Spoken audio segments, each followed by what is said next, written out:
आपण पाहत आहात कराड टुडे न्यूज।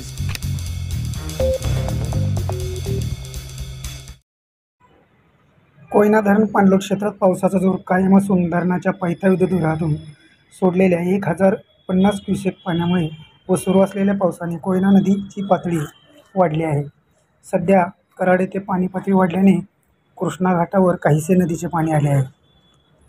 सातारा जिल्ह्यात सरासरी 30 मिलीमीटर पावसाची नोंद झाली आहे।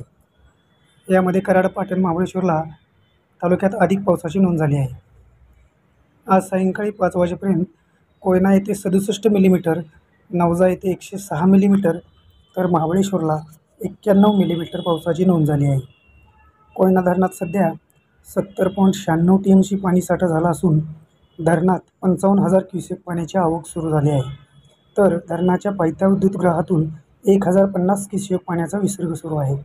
प्रशासनाने नदीकाठच्या गावांना सतर्कतेचा इशारा दिला असून धरणाच्या दरवाजातून कोणत्याही क्षणी पाणी सोडण्याची शक्यता आहे।